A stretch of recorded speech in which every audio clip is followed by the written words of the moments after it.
Bueno, buenos días a todos y todas. En esta oportunidad estamos con Manuela Roth, que es nuestra docente invitada. Ella es diseñadora de indumentaria, especialista en sociología del diseño y doctoranda, próxima ya a doctorarse, porque tiene que solo defender la tesis por la FADU, UBA y la Universidad de Sevilla. Su trayectoria combina investigación, docencia y práctica proyectual desde perspectivas decoloniales, transfeministas y situadas. A partir de su trabajo en torno al diseño disidente, los emprendimientos autogestivos y la producción de conocimientos del sur global, la clase propondrá herramientas para repensar la disciplina desde enfoques críticos, inclusivos y comprometidos con la transformación social. Así que bueno, toda tuya la clase, Manuela.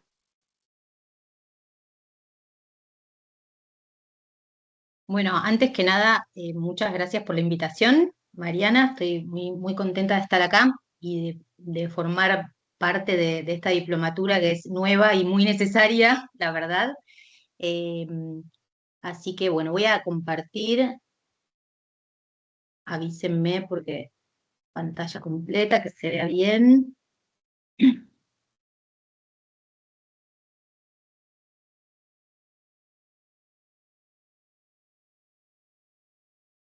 ¿Se ve bien ahí? Sí, perfecto. Ustedes no ven el cuadradito de sus caras, ¿no? O sea, ven la presentación completa. No, sí, la presentación está Sí, abajo y arriba las caritas. vemos las caras Pero las también. caras de ustedes no. Ah, ok, arriba está. Sí. Al Ok, costado en ok. el caso mío. Bueno, bueno, ahí Mariana me presentó, así que bueno, esta parte la voy a obviar un poco. Solamente comentar que formo parte del programa GADU, que es Género, Arquitectura, Diseño y Urbanismo, del IEH, que es el Instituto de la Espacialidad Humana, en UBA. eh, que soy integrante del Observatorio Colaborativo de Diseño y Género, que es un proyecto que releva emprendimientos de todas las áreas del diseño con perspectiva de género, acá locales de Argentina, contemporáneos. Bueno, soy docente. Eh, Tuve durante 20 años una marca de ropa en el local de en el barrio de Palermo, un local a la calle, así que tengo como mucha experiencia también, más allá de ser docente e investigadora, tengo como mucha experiencia en el hacer de la indumentaria, que es como fundamental en mi recorrido. Eh, Como que me permitió hacer la investigación que les vengo a compartir desde un lugar mucho más cercano a las personas que colaboraron en esta investigación, y además soy activista feminista y formo parte de la colectiva de diseñadoras Hay Futura. Y creo que mi activismo feminista también tiene como mucho que ver con el enfoque de mi investigación. Principalmente lo que estudio hace muchos años, creo que desde siempre, desde que me recibí, son emprendimientos autogestivos que producen indumentaria con enfoques de género, distintos enfoques de género. Me sitúo especialmente acá en Argentina, y el periodo que investigo es entre el 2015 y el 2025. Ay, no lo pasa. A ver, ahí va. Em, bueno, les voy a contar un poco la tesis que les vengo a presentar, o el proyecto de investigación que les vengo a presentar. Se llama Diseño disidente, la indumentaria como territorio político dentro de la cuarta ola feminista en Argentina, periodo 2025, 2015-2025. Y voy a hacer un recorrido un poco rápido, por ahí después me preguntan, me paran si quieren en el medio, no pasa nada. Em, pero voy a arrancar con las tres patas, digamos, del marco teórico de una manera muy breve, que es, bueno, el pensamiento decolonial, las teorías críticas del diseño y las teorías feministas. Lo voy a hacer como muy rápido porque podríamos detenernos un montón de tiempo ahí. Después voy a hablar específicamente de cómo estas tres epistemologías críticas se posicionan frente al sistema fast fashion. Y ya después voy a arrancar como a mostrar un poco los casos de estudio y las visualidades disidentes que estos casos producen. Bueno, y por último, un poco de desafíos y debates y demás. Ese va a ser como el recorrido de la exposición. Así que bueno, arranco con lo primero. Entiendo que ustedes están todas, todos muy en sintonía con el pensamiento decolonial, así que no me voy a detener porque es lo que están estudiando. Voy a hacer como un planteo muy rápido, muy sencillo. Eh, el pensamiento decolonial plantea que se instaura, digamos, en Latinoamérica una matriz de poder y que genera un ordenamiento global, mundial, ¿no? Un sistema mundo colonial moderno, dice Quijano, que divide cuerpos y territorios, ¿no? Ahí se genera una gran división entre el norte global y el sur global, y lo que plantean estas epistemologías es que esta división y esta servidumbre, digamos, del sur hacia el norte, la explotación, la exclusión y el extractivismo, son en realidad el motor del desarrollo del capitalismo. Sin esta acumulación originaria, digamos, que producen los centros de poder, el capitalismo no podría haber sido. Entonces a mí me parece como muy interesante pensar eso justamente porque eh, en ese momento, ¿no? Digamos, de la colonia hasta ahora, esa estructura, digamos, que sigue prevalente, ¿no? O sea, prevalece, y el diseño que nace ahí, ¿no? Con la revolución industrial, podríamos decir el diseño moderno, ¿no? O sea, no solamente el diseño de modo total, yo creo que hay diseño obviamente previo al diseño moderno desde ya, pero sí el diseño moderno y como lo conocemos hoy, surge a partir de esa acumulación, ¿no? Entonces creo que ahí es como muy interesante eh, empezar a ver cómo ese sistema que dividió cuerpos y territorios genera en el área del diseño por lo menos, un diseño válido, un diseño hegemónico, que después se replica en las colonias, ¿no? Se toma como el modelo válido de diseño y es también como la historia oficial del diseño. Eh, a esta visión, creo que lo que suman las feministas latinoamericanas, hacen una crítica, obviamente, al pensamiento decolonial y plantean que en realidad no es un sistema mundo colonial moderno, sino que también es un sistema patriarcal. Ponen el eje, obviamente, en que mujeres y territorios han sido históricamente más subyugadas y, y más esclavizadas y en posiciones más vulnerables que los hombres que hayan sido sus compañeros o sus congéneres en esos momentos. Entonces, desde esa posición eh, es de donde parte un poco toda la investigación que tiene que ver, digamos, con una crítica local y con una crítica global, ¿no?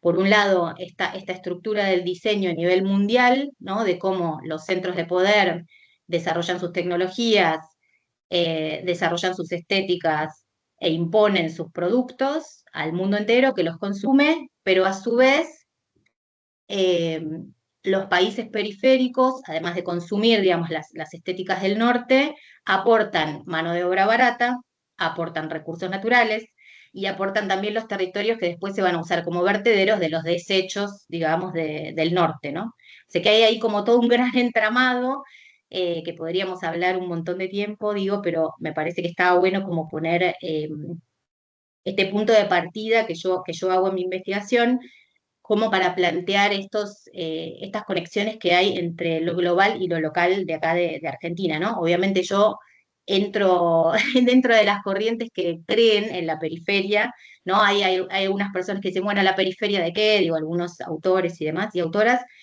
Eh, yo considero que la palabra periferia es válida y que el sur global y el norte global todavía existen y que el mundo se divide en la producción del diseño dentro de esa estructura.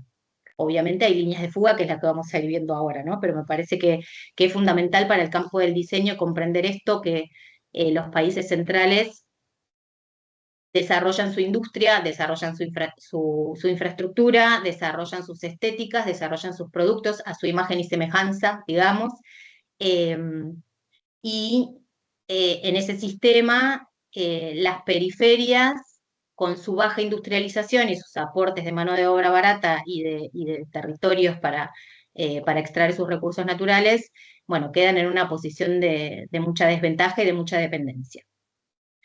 En este contexto eh, de esta postura, digamos, de colonial que denuncia esta situación, yo estudié en todos estos años lo que podríamos llamar teorías críticas del diseño, que la verdad que existen desde que el diseño moderno salió a la luz, ¿no? O empezó a desarrollarse.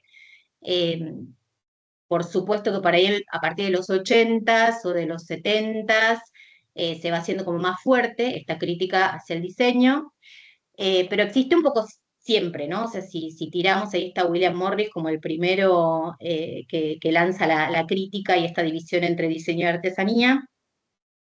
Eh, y se puede hacer como un barrido, que son algunos de los nombres que están a la derecha, que no me voy a meter con cada uno de ellos, pero hay algo que yo pude ir como hilando, ¿no? Entre todas estas autoras y estos autores, que muchos son del norte global, además, vaya, vaya la redundancia, eh, que tienen como esta división dicotómica entre lo que es el diseño masivo, el diseño hegemónico, producido mayoritariamente desde el norte, pero replicado también en los sures, eh, este sistema, ¿no? de producción, de consumo, de fabricación en masa, y reconocen un diseño contrahegemónico, alternativo, un diseño al que yo llamo diseño disidente, que plantea como visiones heterodoxas, ¿no? O que plantea transformar de modo total, digamos, el proceso, ¿no? O sea, desde el diseño hasta la comercialización, el uso, la producción, plantean ciertas modificaciones que tienen que ver con el rol social, con la necesidad de la ecología, eh, con producir de modo próximo, ¿no? O sea, que esta división que se hace del diseño masivo en el mundo, en donde ciertos países periféricos producen de modo barato aquello que el norte consume y que después también consumen los sures, digamos, hay ahí como esta dicotomía, ¿no? El diseño masivo vendría a ser el malo de la película, digamos, dentro de estas teorías, o en su mayoría, y el diseño disidente tienden a presentarlo como algo purista. Entonces yo fui como relevando estas dos cosmovisiones contrapuestas, eh, que tienen que ver con, bueno, el diseño masivo, obviamente se inscribe dentro de una economía capitalista, el diseño disidente o contrahegemónico se podría asociar con economía circular, social, solidaria, con una economía feminista, ¿no? Se van como generando dos polos, se podría decir, ¿no? Después, obviamente, el diseño masivo tiene que ver con la producción seriada, en el diseño disidente aparece el trabajo más artesanal, aparece la huella, aparece la importancia de quién produce, en el diseño masivo hay un borramiento de las manos, digamos, que generan los productos, existe una carrera tecnológica, en el diseño masivo, ¿no? Existe también una irresponsabilidad en las consecuencias de lo producido, y a su vez, digamos, como vamos completando las características de este diseño masivo, aparece como su contrapuesto en este diseño contrahegemónico o este diseño pujante, que le llaman muchos libros y muchas teóricas y muchos teóricos, eh, que para mí termina como casi esa teorización, digamos, termina no encontrándose en las prácticas reales, ¿no? En las prácticas concretas, que es lo que yo estudié, digamos, en relación a los casos, ¿no?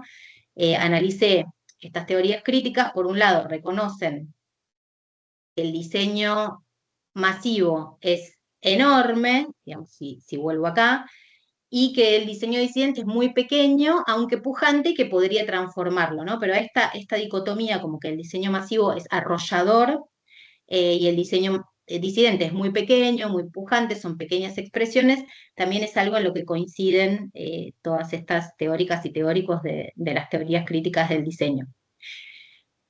Entonces yo con esta idea, digamos, y con esta base teórica, después fui a analizar un poco los casos. Digamos, analicé los casos con estas tres. Acá tengo como están en este seminario, así que no me voy a detener para nada, una breve genealogía del feminismo, desde las primeras ideas de la Grecia antigua hasta la primera ola. Digamos, en la primera ola el feminismo se convierte en un movimiento organizado, en un movimiento político que reclama por derechos y que busca la transformación de la sociedad, ¿no? La primera ola tiene distintas visiones, está situado en distintos momentos históricos, se produce, digamos, en el mundo de distintas maneras, pero bueno, lo más conocido es la Revolución Francesa, el movimiento sufragista. La segunda ola es la revolución sexual, la tercera ola aparecen los feminismos múltiples, diversos, de Latinoamérica, del sur global, se alzan muchas voces disidentes y se rompe también con este binarismo hombre o mujer dentro del feminismo y aparecen las diversidades y la diversidad de género. Es recién en la tercera ola, que es en 1980, piensen que no es tan atrás. Eh, y ahí llegamos un poco hasta la cuarta ola, que yo lo que planteo en mi investigación es que en esta cuarta ola se van como cristalizando y canalizando todas las luchas y todos los debates eh, sobre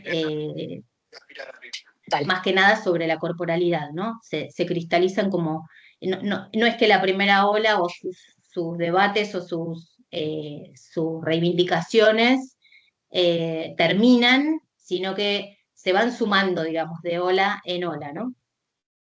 Y me parece que lo fundamental de las teorías feministas, por lo menos lo que aportó a mi investigación, es primero que, digamos, si analizamos las teorías críticas, hablan muy poco de la indumentaria, hablan muy poco del cuerpo, ¿no? Las teorías críticas del diseño, a eso me refiero especialmente.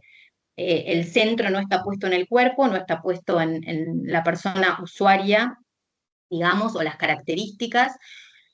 Por ahí se aparece como una crítica más social, más de clase, ¿no? Para quienes diseñamos, y aparece como esta necesidad de diseñar para todos, pero no hay grandes desarrollos sobre la corporalidad. Entonces me parece que lo que aportan las teorías feministas, que además es fundamental para la indumentaria, porque la indumentaria es cuerpo y objeto, es ese vínculo, ¿no?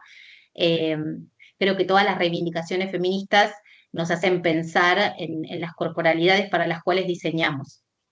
Eh, Después, digo, las teorías feministas a partir de la segunda y de la tercera ola ponen muy en cuestión cuál es el régimen de visibilidad del complejo moda-belleza para el cual se diseña o hegemónico o que corresponde al diseño masivo, ¿no? El complejo moda-belleza no tiene que ver solamente con la indumentaria, digamos, cuando hablamos de moda, se asocia rápidamente a la indumentaria, pero tiene que ver con todo el andamiaje que hay sobre la construcción de la corporalidad, ¿no? Digo, maquillajes, perfumes, centros de belleza, tratamientos estéticos, operaciones estéticas, dietas, es como mucho más grande que solamente la indumentaria, ¿no? Que tiene que ver como con el diseño de sí, con el diseño del cuerpo en relación a los cánones establecidos, ¿no? Y también qué se permite mostrar, ¿no? Cuando digo régimen de visibilidad me refiero a eso, ¿no? O sea, qué es lo que muestra este complejo moda-belleza, que es también a nivel global, a nivel masivo. Las feministas lo ponen en crisis, ¿no? Eh, Después lo otro que aportan las teorías feministas a la investigación es que el diseño disidente o este diseño que yo estudio de indumentaria, que ahora vamos a ver, eh, como que encarna en sus imágenes, en sus fotografías, en sus objetos, en sus modos de producir, en sus modos de hacer, y en los productos también, las luchas y los debates de los feminismos. O sea, ahora vamos a ver justamente eso, eh, como que a partir de sus acciones de diseño es posible, digamos, a partir de estudiar un poco la historia del feminismo, estas distintas olas y cómo llegamos a la cuarta, cómo estos casos actúan como agentes activistas dentro del movimiento feminista y se pronuncian a favor de las luchas del movimiento feminista.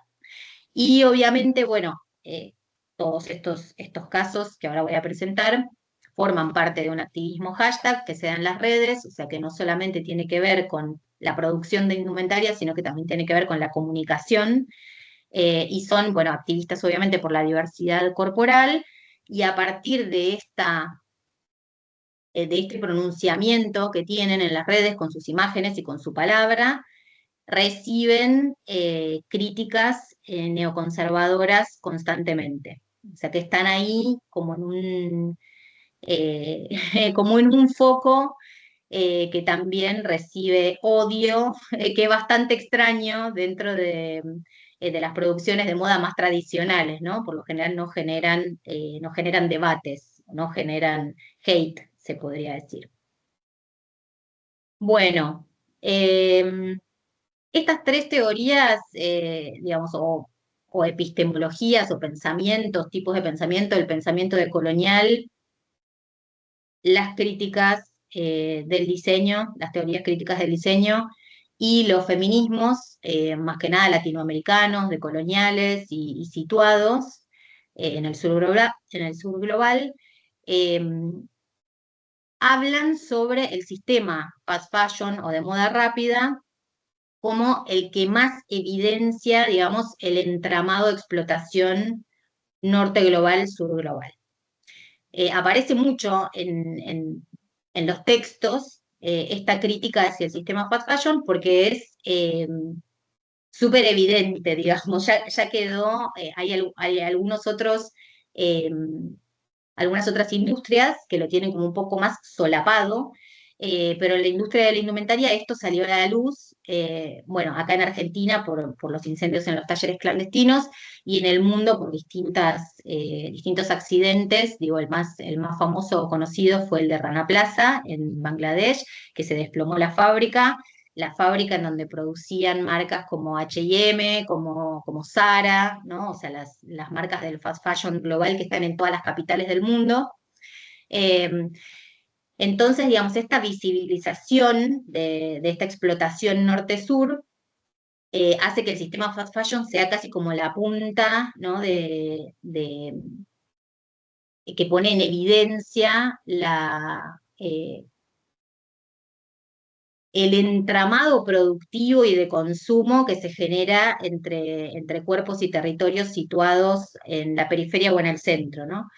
Eh, las industrias, me imagino que tienen conocimiento del sistema fast fashion, pero lo voy a resumir rápido. Bueno, se genera obviamente una división internacional del trabajo, en donde las empresas que son multinacionales tercerizan la producción, o sea, se encargan de la parte de diseño, obviamente, con estéticas del norte, digamos, con estéticas occidentales, tercerizan su producción a los países periféricos, justamente porque no hay legislaciones laborales ni ambientales, entonces la idea es abaratar lo más que se pueda los costos de producción. La idea es como que se pelean entre ellas, entre las industrias, para producir el producto más barato. Eh, la ONU dice que la industria de la indumentaria es la segunda más contaminante del planeta. Lo digo muy entre comillas porque hay muy pocos datos fehacientes sobre los niveles de contaminación, digamos. Es como que es muy difícil hacer la trazabilidad de una industria tan compleja, pero sí se dice que es la segunda industria más contaminante del planeta, que produce el 20% de la contaminación de las aguas, que emite el 10% del dióxido de carbono, eh, que el 58% de las fibras textiles derivan del petróleo, o sea que hay como una gran utilización de recursos naturales no renovables, y además, bueno, que los productos sobrantes del consumo del norte son enviados al sur global y convirtiendo los territorios en vertederos de basura que el norte no quiere. Digamos, toda esa parte tiene que ver como con la contaminación del sistema fast fashion. Después está obviamente el tema del incumplimiento de los derechos laborales. Se calcula que entre el 1 y el 2% es el costo total del producto que se paga por su confección, o sea que es una miseria, digamos.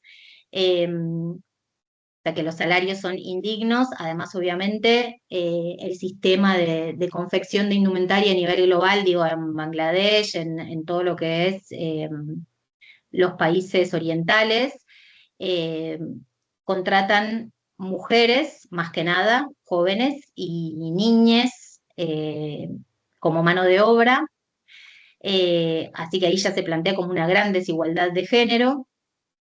Y también el sistema, digamos, de diseño que tiene que ver con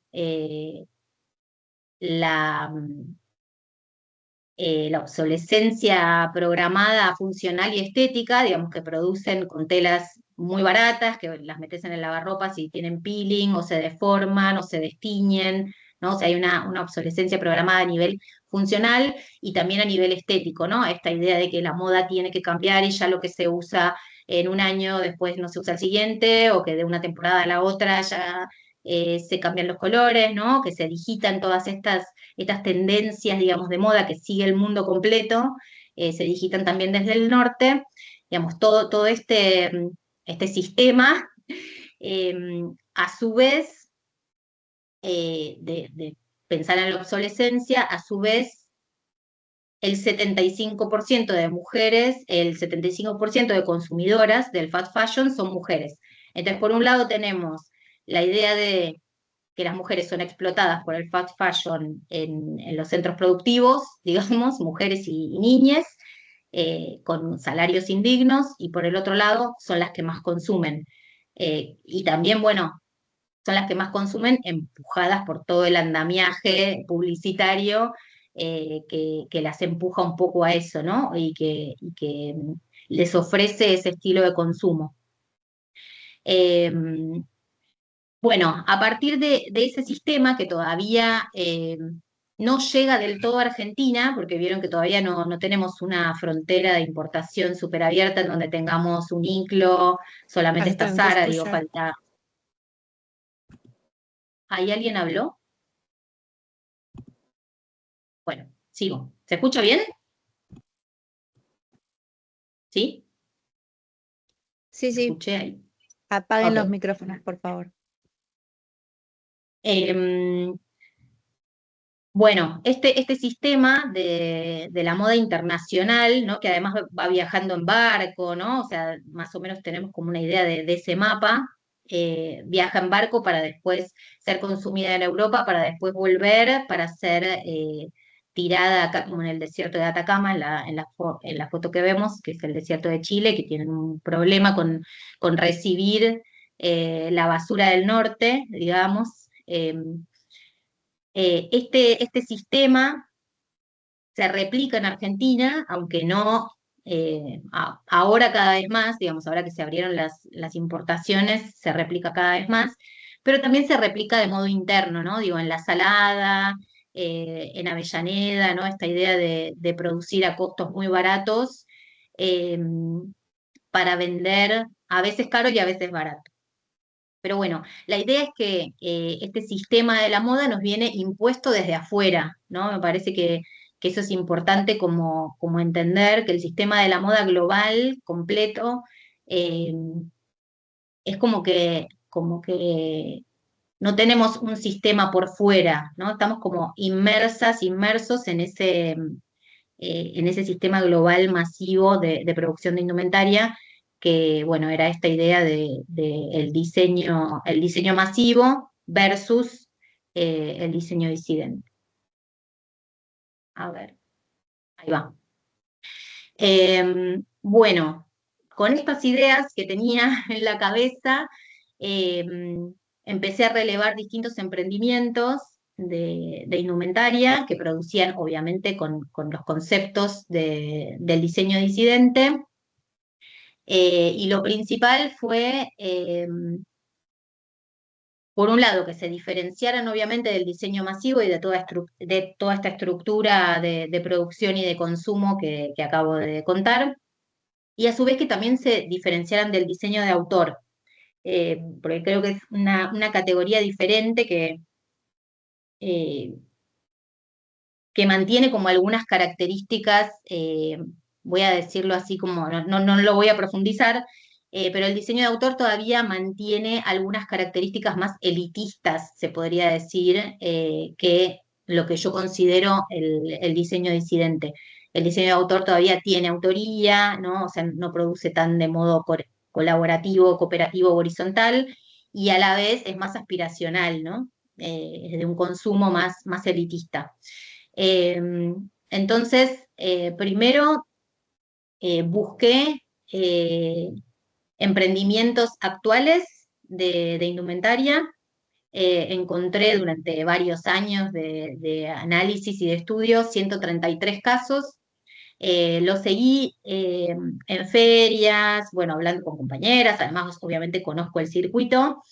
Y obviamente el algoritmo me fue convidando en distintos casos hasta llegar a 133 y fui construyendo un corpus de más de 1880 capturas de pantalla, donde ahí pude ir como relevando obviamente las fotografías de moda que producen, digamos, cómo exponen sus productos, pero también cómo participan en acciones feministas y los cruces que tienen con las activistas locales.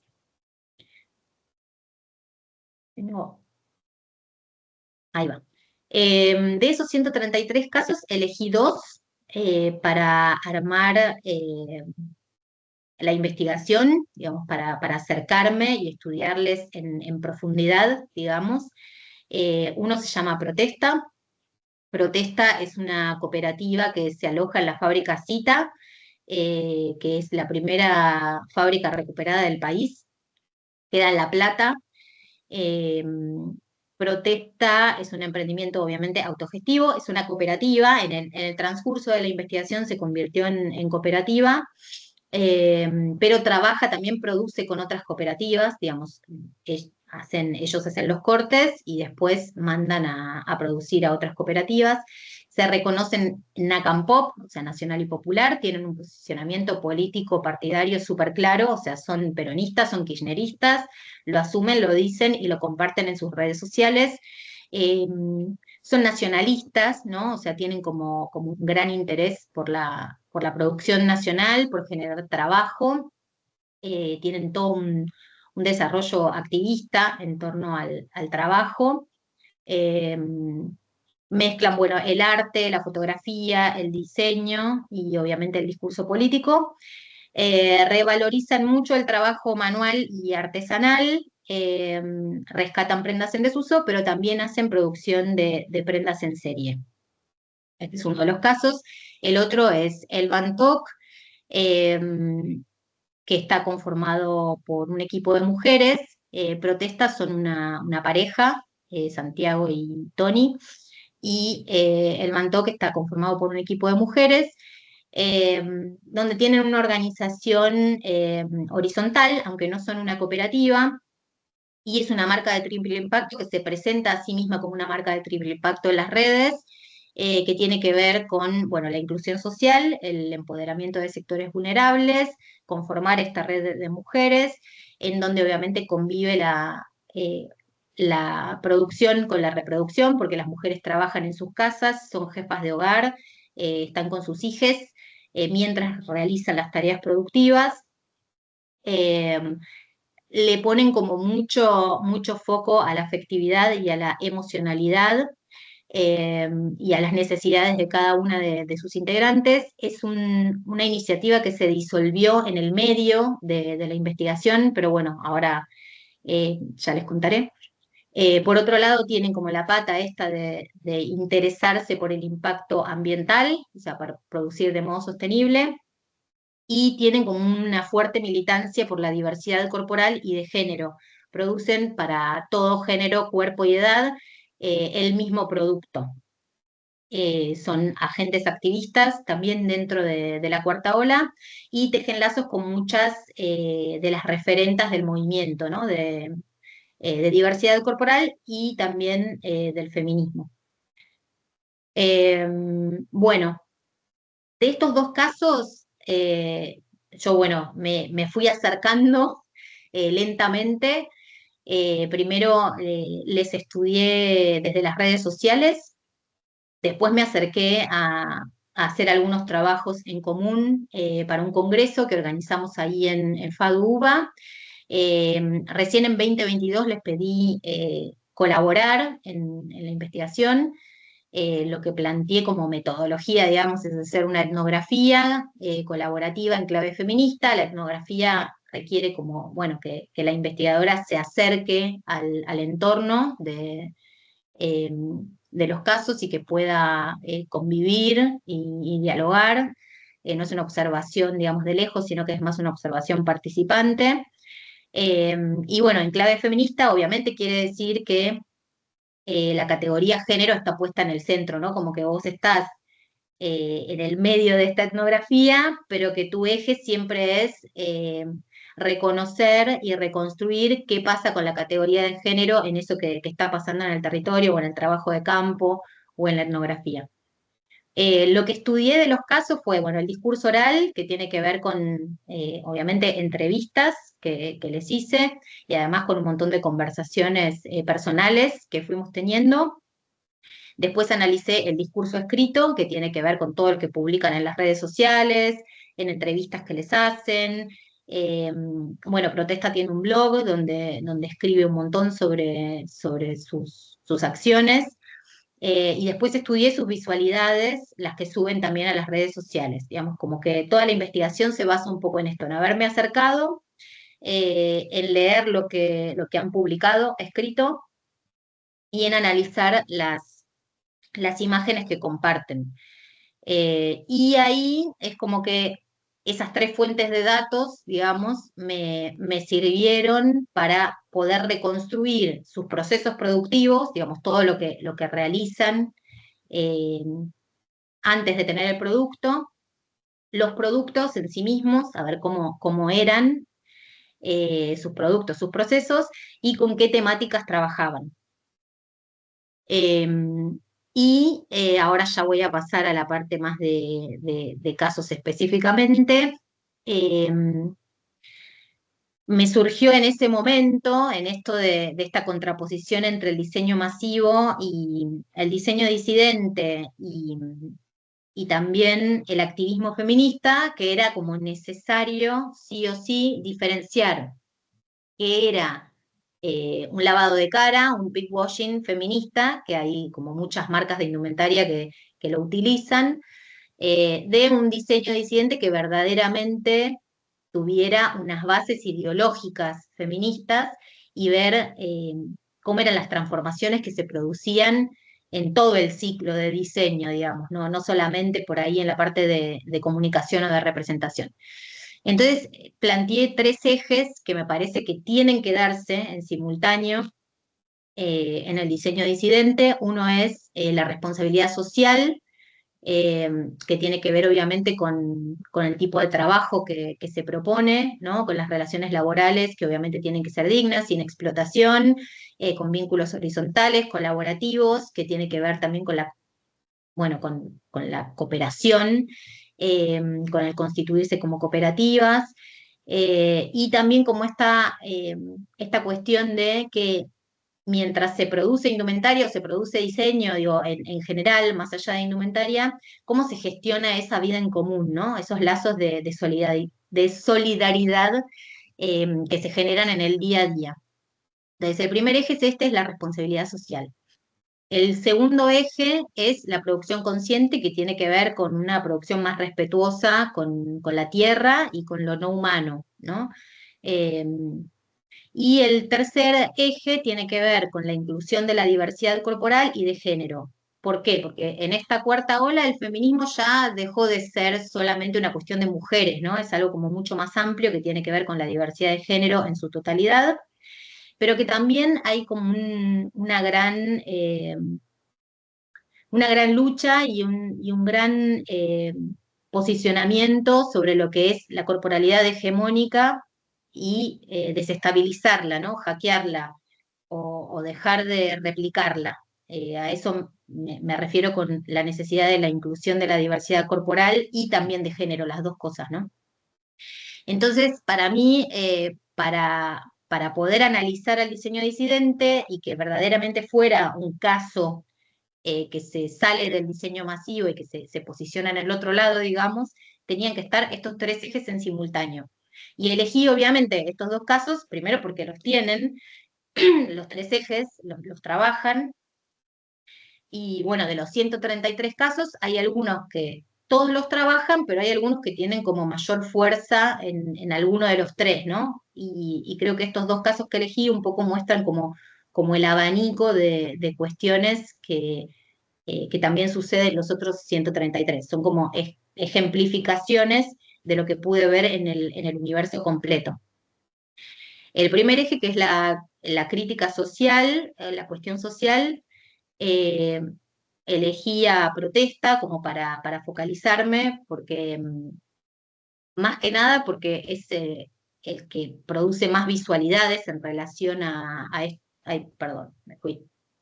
A este eje. Primero son, ellos mismos se constituyeron como cooperativa, defienden la industria nacional, defienden el trabajo, eh, obviamente son proyectos autogestivos que se hacen desde abajo, en donde se pone el cuerpo, en donde los diseñadores, que son también los fundadores, realizan múltiples tareas, son equipos reducidos. Bueno, ahí aparece el tema también de la autoexplotación, que no me voy a detener mucho, pero bueno, también entra eso en juego. Son cooperativistas, trabajan dentro de una fábrica recuperada que es una cooperativa y además producen sus prendas con otras cooperativas. O sea que tienen esta idea de generar lazos y de generar comunidad. Obviamente, bueno, desde un lugar anti-individualista, completamente contrapuesto al diseño masivo, ¿no? Que explota cuerpos y territorios solamente por la acumulación de capital. Eh, por otro lado, en cuanto a, a de dónde viene el capital, digamos, se autofinancian, ¿no? No tienen un capitalista externo que les pone la plata, digamos, y también recurren mucho al financiamiento colectivo, que es esta idea de, bueno, la de la preventa, ¿no? De producir a pedido. Eh, Trabajan obviamente con economías populares, economías feministas, economías periféricas, y piensan, obviamente, al constituirse como cooperativas, en la redistribución de la riqueza, que creo que ese es un punto como fundamental dentro de lo que es la crítica social. Creo que viene como de la mano del sistema económico en el cual se inserta cada proyecto, ¿no? O los ideales económicos o las perspectivas económicas que tenga cada proyecto, ¿no? La redistribución es uno de los ejes fundamentales, ¿no? La no acumulación y la redistribución para tener más justicia social. Bueno, producen activismos múltiples, por un lado, defensa de los derechos humanos, también sus visualidades hablan de la diversidad de cuerpos y géneros, bueno, la lucha por la justicia social, y es político partidario, o sea que se meten en la cuestión social a full. Acá hay unas fotos de unas serigrafías, ellos recuperaron un archivo de los obreros de Cita, de esta fábrica recuperada, e hicieron una serie de estampas. También como tienen como mucho esto eh, de aquellos cuerpos que son invisibilizados por el sistema, ¿no? Digo, por el diseño masivo. El diseño masivo no suele estampar las imágenes de las trabajadoras que explotan en Oriente, ¿no? Entonces, me parece que acá aparece siempre como la visibilización de las personas que hacen, que fabrican, poniéndolas en las prendas, haciéndolas visibles y generando también un reconocimiento. Acá hay algunos ejemplos de cómo se meten también con las discusiones sociales y políticas del país. Eh, bueno, la mochila de Rappi con la de anarquía es un ejemplo, digamos, ahí se metieron con toda la discusión de la precarización laboral, de, de los deliveries, digamos, y las deliveries. Bueno, el carro cartonero, que es la segunda imagen, la pizzería Ugis, que es la pizzería como la más económica del país, que es una pizzería popular.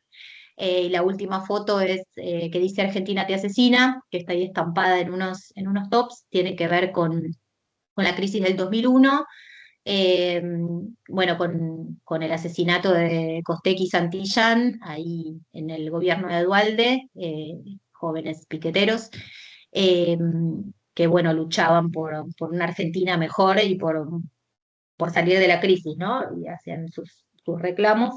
Y traen a la luz, digamos, no solamente las discusiones actuales, sino un poco la historia de Argentina, ¿no? O sea, eh, se meten un poco con esto. Obviamente esto genera un montón de controversias, ¿no? De cómo estas cuestiones son como absorbidas por el circuito de la moda, porque protesta no es un, un emprendimiento desconocido, digamos, es un emprendimiento eh, que está incluido dentro del circuito, ¿no? O sea, ha participado del BAFWIC, ya vamos a ver igual más adelante algunas cosas, pero bueno, estas declaraciones políticas también tienen sus idas y vueltas partidarias. Acá hicieron para el 24 de marzo esta remera de las abuelas de Plaza de Mayo, que por un lado tiene eh, como su... Ay, perdón, me fui. Ay, quería mover una cosa. Tiene su momento histórico, digamos, porque fue justo en el momento de Milei, ¿no? De ponerse en contra del gobierno de Milei. Eh, y también esto generó, digamos, hay como todo un circuito que tiene que ver con cómo comunican sus productos, ¿no? Hicieron esta remera, tomaron esta foto de los archivos, o sea, obviamente comparten las fuentes de donde sacan la imagen y demás, hacen la serigrafía y después se la mandan esto, una conversación que tuve con ellos, se la mandan a Malena Pichot y estaban esperando que ella la posteara para generar ventas, en pocas palabras, ¿no? O sea que estos productos, digamos, activistas, por un lado, obviamente, tienen que ver con el apoyo a las abuelas de Plaza de Mayo y con visibilizar las causas, pero también tienen un interés comercial, ¿no? La remera se vende, en definitiva. Entonces hay ahí como un doble habitar, ¿no? Entre lo que entre comillas a veces se pide, ¿no? Como mantener las causas fuera de los circuitos comerciales o fuera del circuito de la moda o fuera del circuito eh, más mainstream.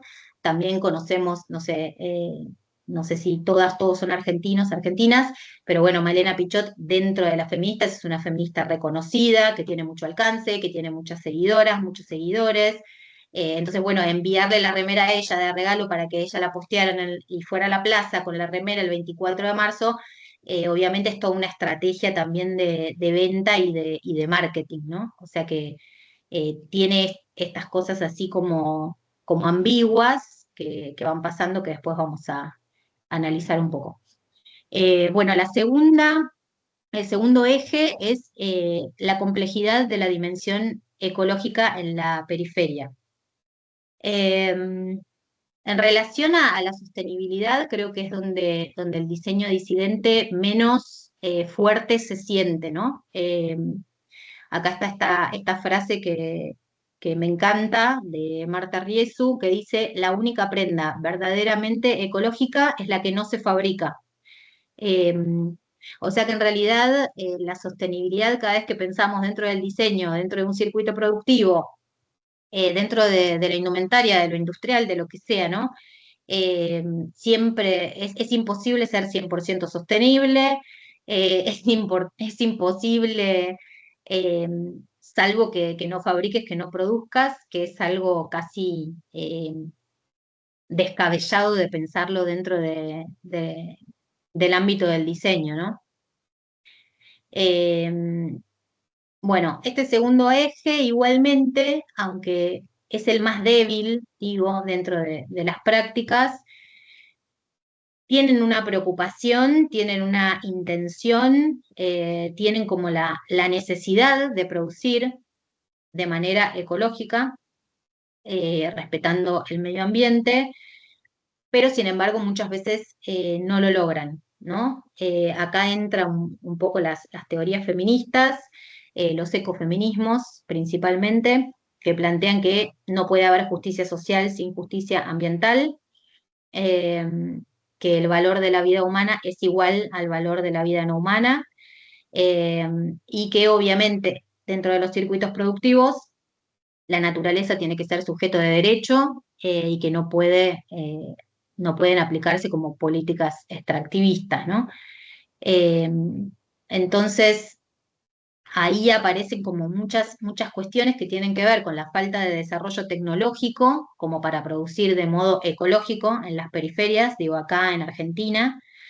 Eh, tiene que ver con esta, digamos, eh, imposibilidad. Creo que estudiando un poco todos los casos, hay algunos que son de diseño sostenible específicamente, eh, que pueden llegar a reciclar por ahí materialidades, pero bueno, después aparecen como otras partes del proceso en donde es imposible. O sea, si vos producís de una manera sostenible, pero a la vez vendés tu producto por Mercado Libre, bueno, el circuito de distribución ya no es sostenible. Entonces es una relación como muy compleja. En este eje aparece obviamente las responsabilidades macro, ¿no? Que son de las grandes corporaciones y de los estados en cuanto a cómo producen a nivel global y de sus legislaciones. Y también aparece la preocupación de la responsabilidad de los diseñadores, las diseñadoras, en el proceso productivo, digamos, y también en la durabilidad de las prendas. Y aparece después un rol central que es de usuarios y consumidores, ¿no? O usuarias y consumidoras. Pensar al consumidores como sujetos políticos, ¿no? Ahí está. Bueno, en relación a este segundo eje, me parece que es interesante como pensar esto, las estrategias ecológicas por etapas, que digo, no todos los casos, los 133, ni estos dos, tampoco, estos dos en específico, eh, realizan prácticas ecológicas en los cuatro, ¿no?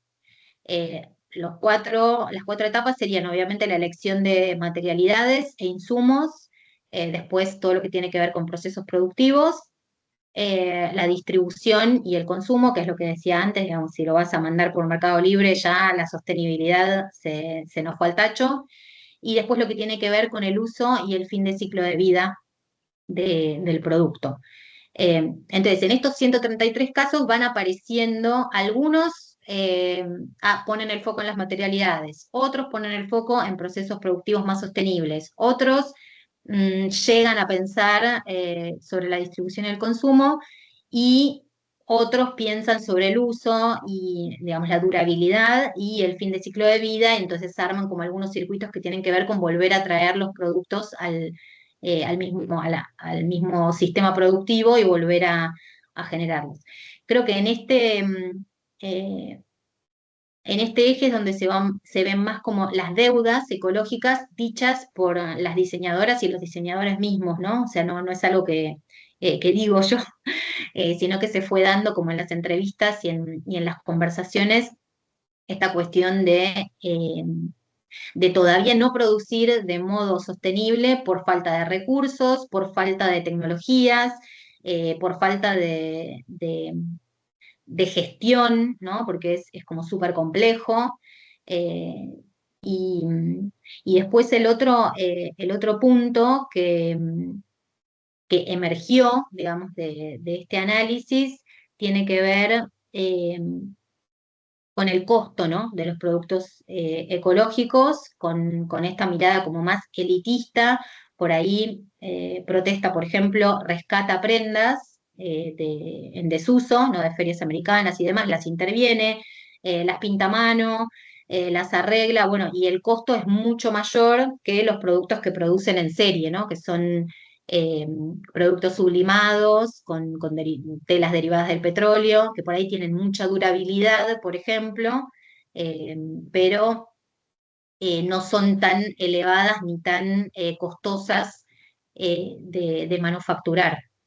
Entonces ahí aparece como una cuestión necesaria para estos casos que tiene que ver con pensar estrategias para popularizar lo sustentable, ¿no? O lo sostenible, y que no sea una lógica que quede atrapada en el lujo, ¿no? Esto de producir productos sostenibles que sean de alguna forma, digamos, clasistas y que se queden bueno, las personas que pueden consumir porque tienen altos niveles económicos. Me parece que ahí aparece como la mayor deuda.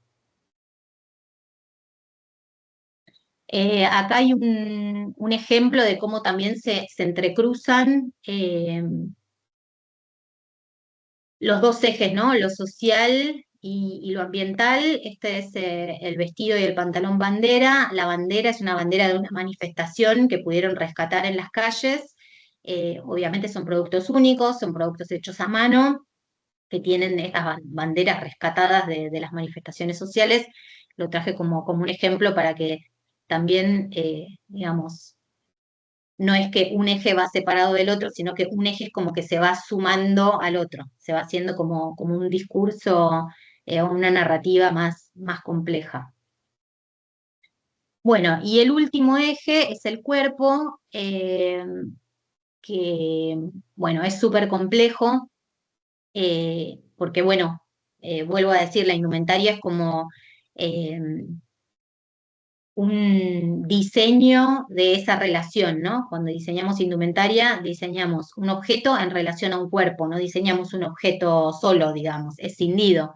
Entonces el cuerpo es como parte mismo del proceso de diseño, ¿no? Es como constitutivo, no puedo trabajarlos por separado. Eh, Obviamente esta posición que tienen el Levantoc y Protesta y también los otros casos de diseño disidente, esto de incluir eh, cuerpos diversos y géneros diversos a la vez, por supuesto que transforma los objetos, ¿no? O sea, transforma las dimensiones de los objetos, transforma las características estéticas de los objetos. La foto de la embarazada es un sistema de regulación que el Bantoc tiene en casi todos sus productos, que tiene que ver con estas tiras regulables para que cada una de las prendas pueda adaptarse a distintas corporalidades, además de tener talles, digamos, que es esta tabla de talles que vemos a la izquierda. Tiene una tabla de talles muy compleja. eh, en donde la tabla de talles es además como súper valorada por sus usuarias y sus compradoras. Eh, Hay como una gran ponderación de la tabla de talles en sus redes sociales y cómo esta tabla de talles favorece la compra de productos. Es una tabla de talles muy amplia, que obviamente tiene ahí como la inclusión de la diversidad, y además de ampliar la curva de talles, que Protesta también lo hace, maneja una curva de talles súper amplia, además tiene este sistema de regulación que tiene que ver con que cada corpiño, cada prenda, eh, cada producto pueda a su vez regularse, ¿no?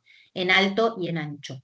Eh, y también las dos fotos últimas son de Protesta, que tiene que ver con esto a veces cuando se habla de diversidad de género, ¿no? O de una estética agender, se dice a nivel internacional, o sin género, lo que se plantean son estéticas masculinistas, ¿no? O sea, digo, oversize, la remera grande, la remera gris, colores neutros, eh, y justamente el Bantock y Protesta lo que plantean es, recuperan un montón de atributos que podríamos considerar, digamos, eh, en el sistema binario hombre-mujer, ¿no? Más femeninos, como pueden ser los volados, las faldas, las estampas, bueno, utilizan mucho encaje para cuerpos masculinos, o que podríamos considerar, entre comillas, masculinos.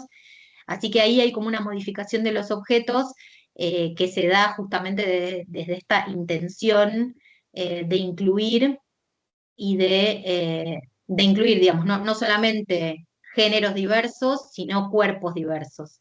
Muestran por lo general siempre el mismo producto en distintos cuerpos y en distintos géneros, a su vez, digamos, cada producto no es solamente destinado para mujer o para varón, sino que el mismo producto se muestra en géneros y cuerpos diversos, y después en sus sitios digitales no tienen clasificaciones clásicas, digo, como masculino, femenino, sino por tipologías, por ejemplo. Eh, a su vez, en relación a las imágenes, ambos casos, los dos, eh, tienen como prácticas participativas, ¿no? O sea, piden a sus usuarios, que les compartan sus producciones de fotos caseras, digamos. También lo hacen con muchas activistas e influencers y demás. O sea que lo que circula en sus redes es una diversidad corporal y de género muy, muy, muy intensa. Tienen distintas prácticas como para conseguir estas fotografías. Eh, y hay ahí como un diálogo que se abre, digamos, entre la imagen y la palabra con los usuarios, digamos, eh, que tiene mucho que ver como con los grupos de concienciación feministas de la segunda ola, ¿no? Que tiene que ver son en su mayoría mujeres, que hablan bueno, de la belleza hegemónica como un problema que les atraviesa en su sexualidad, en su deseo, en sus vergüenzas, ¿no? Hay como una exposición de las incomodidades que genera la belleza hegemónica impuesta, digamos, desde las redes sociales y desde los medios de comunicación. Así que hay un diálogo súper, súper intenso ahí, un debate. Eh, a su vez, producen visualidades contrahegemónicas propias, ¿no? O sea, arman sus producciones de fotos eh, y es como una gran parte de su activismo, digamos, esta producción de visualidades contrahegemónicas que se diferencian claramente de la fotografía de moda más tradicional. Yo a partir de hacer este relevamiento de las redes sociales, de protesta de Levantoc, pero también de los otros 133 casos, pude armar estas categorías que tienen que ver un poco, vuelvo, no solamente como esta idea eh, del feminismo como algo de mujeres, sino desde el feminismo interseccional, que es, entiendo lo que están viendo en el seminario, y el relevamiento de estas imágenes me llevó a ampliar cada vez más las categorías, ¿no? de estas luchas que se ven encarnadas en estas imágenes, que tienen que ver con la diversidad de género, que tienen que ver con la diversidad de cuerpos, pero también tienen que ver con otras luchas que los feminismos, digo, vienen arrastrando o trasladando o sumando o acumulando de ola en ola, ¿no? Que creo que hoy en la cuarta ola están como todas juntas, eh, muy evidentes y muy ya como asimiladas, ¿no? Más allá de las luchas internas que pueda llegar a haber dentro del movimiento. Las categorías que planteé, voy a hacer como un pasaje rápido, voy a mostrar algunos ejemplos de cada una de estas categorías. Son, bueno, el antirracismo, el anticapacitismo, la antigordofobia, el antiedadismo, la diversidad de género, la antitranshomofobia, el anticlasismo, la diversidad cultural, la pertenencia territorial, entre otras. Voy a ir mostrando imágenes de cada una de estas categorías eh, que nacen, digamos, con esta idea interseccional de Kimberly Crenshaw, que es raza, género y clase, pero que después se va ampliando, ¿no? Creo que las teorías queer traen todo lo que tiene que ver con el anticapacitismo, obviamente todo el tema de la diversidad de género, y también se meten otras luchas, como, bueno, eh, que ahora voy a ir mostrando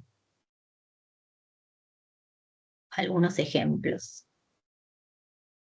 Eh, Bueno, las imágenes muestran obviamente cómo se deconstruye el ideal de femineidad y cómo se rompe con las expectativas de género, ¿no? Esta idea de, en la primera imagen, digo, el cuerpo femenino más grande que el masculino, ¿no? Hay como algunas rupturas del inconsciente colectivo que tenemos de lo femenino, ¿no? Los pelos en las axilas, los pelos en la vulva, en el pubis, esta idea como de gritar, ¿no? De dejar de tener una actitud pasiva. De las mujeres hay como muchas de estas imágenes que representan como esta lucha de romper con el ideal de lo femenino, ¿no? O de lo que se considera femenino. Eh, Antirracistas, hay también un montón de imágenes distintas que tienen que ver, bueno, obviamente con las banderas del feminismo negro desde ya, eh, y también que tienen que ver con los nuevos colectivos de identidad marrón y de las teorías latinoamericanas que reivindican los cuerpos marrones. Pensemos que en el inconsciente colectivo del mundo de la moda, digamos, así de una manera cruel y cruenta, en el diseño masivo, los cuerpos marrones acá en Argentina o en Oriente son la mano de obra barata, ¿no? No son modelos, cuerpos modelos a mostrar los objetos para el consumo. Bueno, todos estos casos rompen con esa idea racista de proponer cuerpos blancos o cuerpos que pueden llegar a ser negros, pero que atraviesan procesos de blanqueamiento, ¿no? Como el alisado del cabello, como el alisado de las pieles, etcétera, etcétera. Bueno, antigordofobia también aparecen un montón de imágenes de cuerpos desmesurados, digamos, para el canon, y aparecen con sus pozos, aparecen con sus rollos, aparecen con sus estrías, aparecen deseantes también. Eh, Hay ahí como toda una intención de deconstruir el ideal de belleza moderno, digamos, y también, digo, el régimen de visibilidad del circuito de la moda que generan, por supuesto, contraposiciones, ¿no? Y rechazo en las redes sociales también. Tienen ahí como eh, una cuestión particular con el tema de la edición, ¿no? Como de la postproducción, digamos que en la fotografía de moda tradicional, la postproducción es casi tan importante como la producción, porque los cuerpos, hasta los más bellos, los más lindos, los más delgados, pasan por procesos de estilización, pero también por procesos de rebanamiento de partes, o pasan por procesos de alisamiento de pieles, de cabellos, ¿no? Hay como toda eh, un trabajo luego de la fotografía que tiene que ver con generar estas imágenes ideales de cuerpos que en realidad no existen, ¿no? Bueno, el antiedadismo también es un tipo una categoría como muy común de las imágenes. Aparecen los cuerpos viejos, los cuerpos que se consideran improductivos como modelos, cuerpos que por lo general se esconden, ¿no? O sea, que no aparecen en ropa interior, que no aparecen en bikini, cuerpos que casi se piensa que no pueden verse desnudos, ¿no? O visualizarse desnudos. Acá, bueno, se subvierte como ese tabú, ¿no? En este tipo de fotografías. Eh, Anticapacitismo. Esta es una de las categorías que menos aparece, digamos. Se ve que todavía queda bastante de tabú, porque digo, en los 133 casos debe haber 5 o 6 que tienen imágenes con cuerpos con discapacidad, o sea que no es frecuente, no es común, sí vale la pena, obviamente, ponerlos y compartirlos.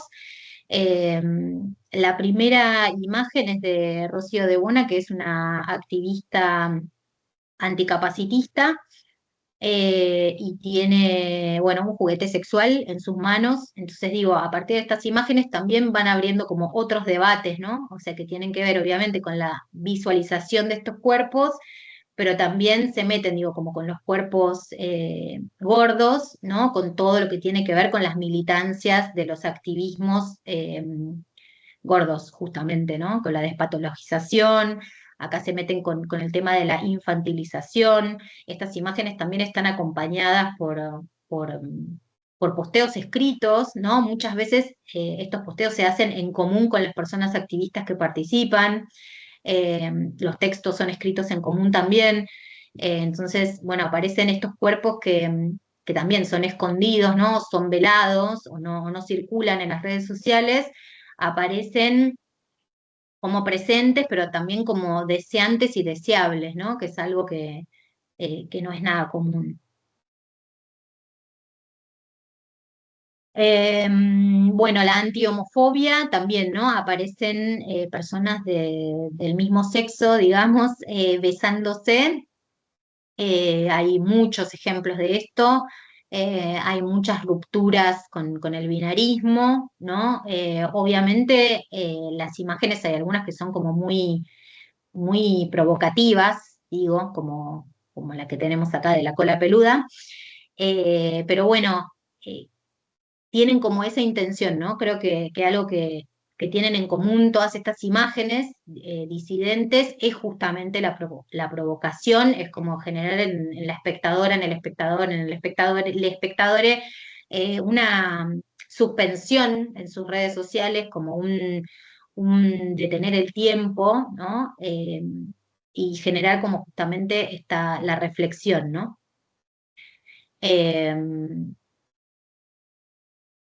Eh, contra la transfobia, perdón, aparecen cuerpos trans masculinos, acá Limay, que es una marca de jeans eh, con un modelo trans masculino, dejando en evidencia la mastectomía, que también, bueno, pone ese debate a la luz, digamos, lo saca a la luz. Después, Protesta es la imagen del medio con Camila Sosa Villada, la escritora ahí de Las Malas, súper conocida en este momento. Eh, Anticlasistas, esta es una imagen de una marca que se llama Wittig, que es difícil de pronunciar, que es una producción en las calles de La Boca, donde también acá aparece como, bueno, es el anticlasismo, pero también es la antigordofobia, pero también es el antiedadismo. Se van como mezclando y superponiendo las categorías, ¿no? O sea, son interseccionales en ese sentido, se pueden como ir clasificando, o sea, cuál es lo más fuerte en cada imagen, pero muchas veces las producciones en sí mismas son anticlasistas, ¿no? O sea, toman personas que son usuarias, que no responden a los cánones de belleza occidentales, que son personas cercanas, que muchas veces son usuarias o conocidas o familiares, ¿no? Hay esto como esta separación entre lo que serían modelos profesionalizadas con esos estándares de belleza tan cerrados, y además se genera como un entorno que no es clasista, ¿no? Por lo general en la fotografía de moda hay mucha tendencia a lo aspiracional, ¿no? Y bueno, estas imágenes creo que tienen que ver con sus preocupaciones sociales, obviamente, y también aparece esto de la preocupación del precio, ¿no? Del precio de venta. Digamos que lo anticlasista no solamente tiene que ver con la visualización de las imágenes, sino que tiene que ver con todo el proceso, ¿no? Digo, no explotar a los trabajadores o a las trabajadoras y no tener precios elitistas, ¿no? O no generar un consumo aspiracional. Bueno, a su vez, además de todas estas imágenes súper disruptivas que generan, también participan del circuito de la moda mainstream, estos 133 casos, algunos más que otros, obviamente, pero no están exentos de pertenecer o no es que no les interesa pertenecer al circuito. Visten personas famosas, se conectan con influencers. Eh, Acá las últimas dos fotos son de unas campañas que hizo Eleven Talk para marcas internacionales, en donde vemos de nuevo que sus productos están puestos en cuerpos hiperestilizados, delgados, con posiciones ridículas para las mujeres como si fueran muñecas o como si estuvieran muertas o si no tuvieran voluntad. Aparece esta cosa elitista, digo, en la segunda fotografía con el avión de atrás. Eh, ¿No? Bueno, igual en gente donde está Caso es como una referenta más afín, digamos, a estos lados progresistas, ¿no? Eh, pero bueno, en la última foto también se ve esta idea de dominación del hombre por la mujer. Es como que, si bien tienen todo este costado de producir sus imágenes desde un modo absolutamente contrahegemónico, después cuando participan en los circuitos hegemónicos, muchas veces no pueden tomar las decisiones y deciden participar igual, porque la decisión podría ser, bueno, no participo de él, no participo de gente, no participo, no me acuerdo cuáles eran las últimas, pero eran unas revistas italianas, ¿no? Pero bueno, deciden participar igual porque también tienen que sobrevivir, ¿no? Y además no solo sobrevivir, sino que eh, estas conexiones que tienen que ver con influencers, con personas reconocidas, con revistas de moda, con circuitos de moda, dije, como el Buzzweek, eh, también generan prestigio, ¿no? Y son estas marcas, si bien tienen como su lado outsider, o estos emprendimientos autogestivos, también como que luchan por su posicionamiento y por su reconocimiento dentro del mercado. Bueno, ya nos vamos acercando al final.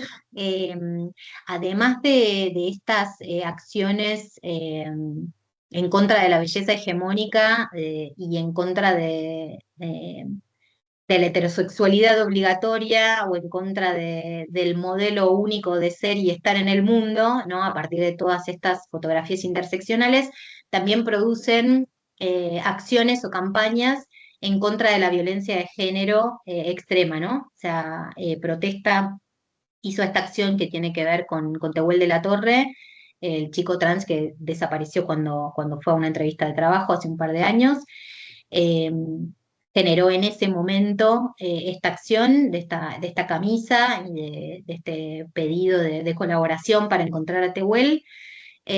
Obviamente la camisa no está a la venta, o sea que es una acción activista netamente en sí misma.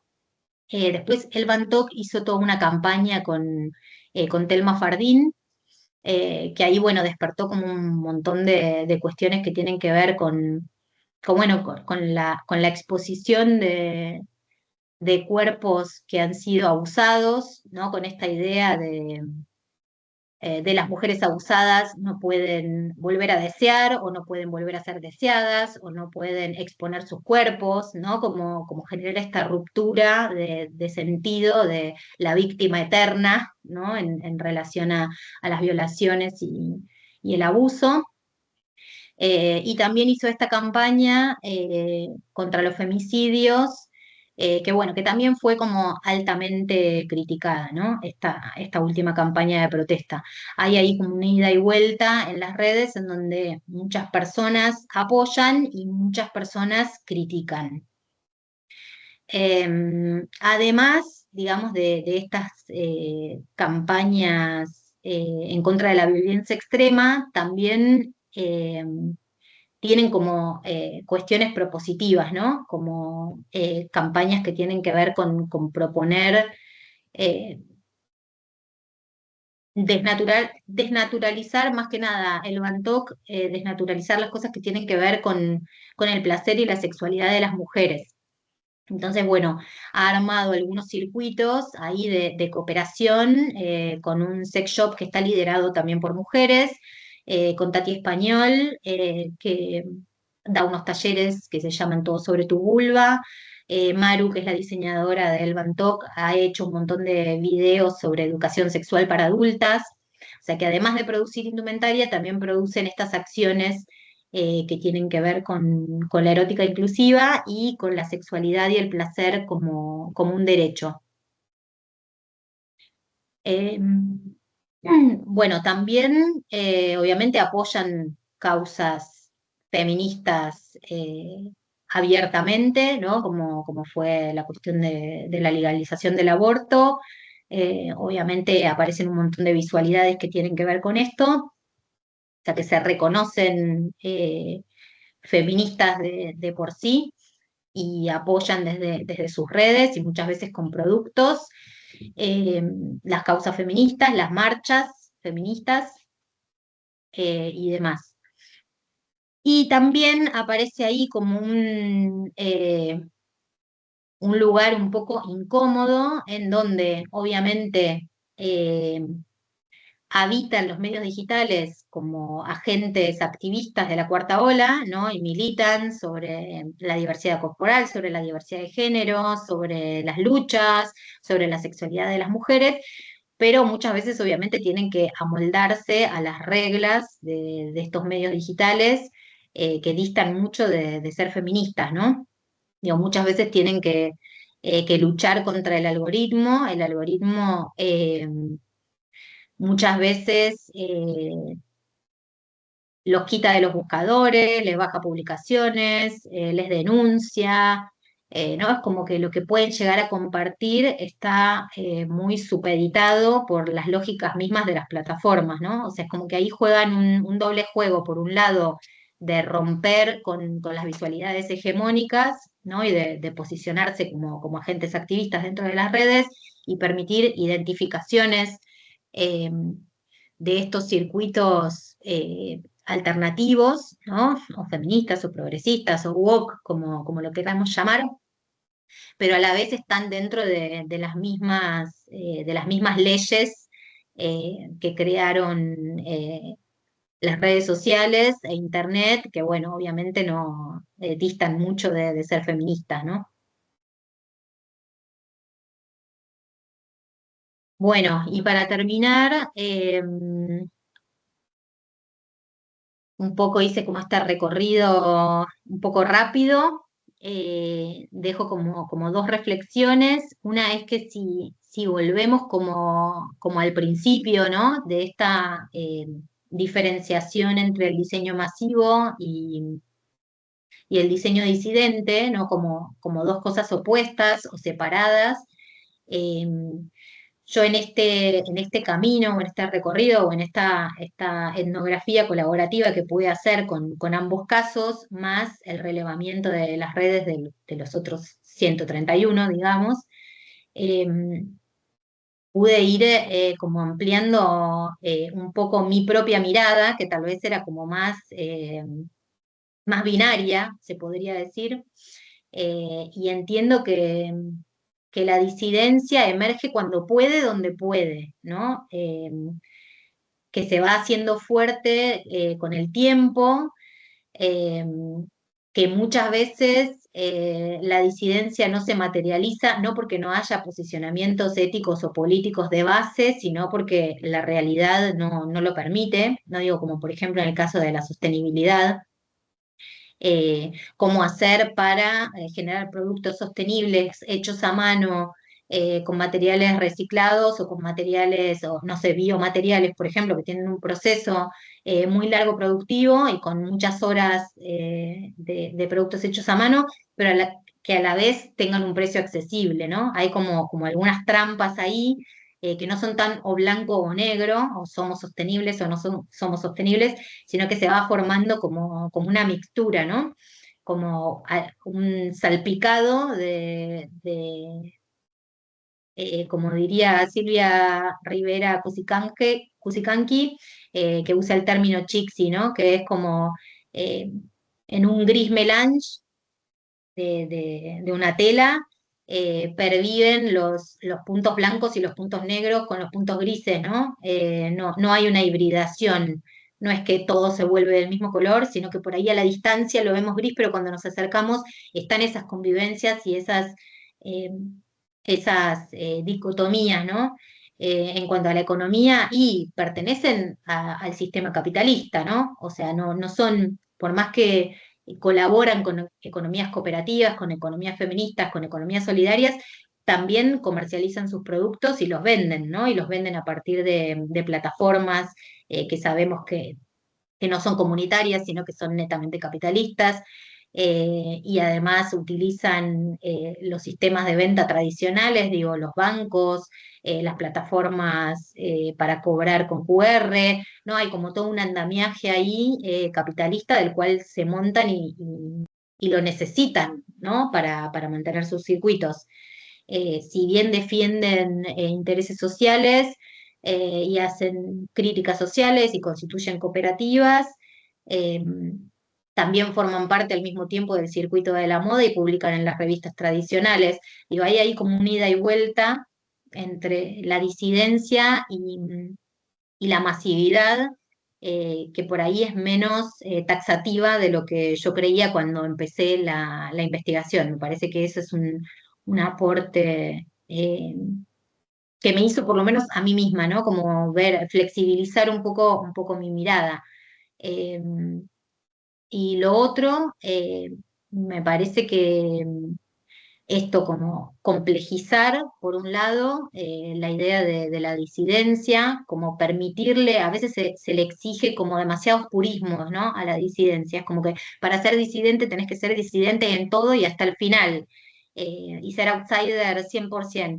Y bueno, muchas veces en las prácticas concretas eso no se puede. O sea que por un lado esto como de visibilizar la disidencia en términos tal vez no tan binarios, y después, obviamente, bueno, la intención de la investigación es dar a conocer las prácticas que llevan adelante estos emprendimientos y obviamente, bueno, esperar que estas prácticas también se disputen por lo menos las prácticas masivas, ¿no? O sea, que generen cuestionamientos, reflexiones, pensamientos, utopías, y no sé, para achicar el diseño masivo y agrandar un poco el espacio del diseño disidente. Bueno, eso es todo. Muchas gracias por la escucha. Dejo de compartir.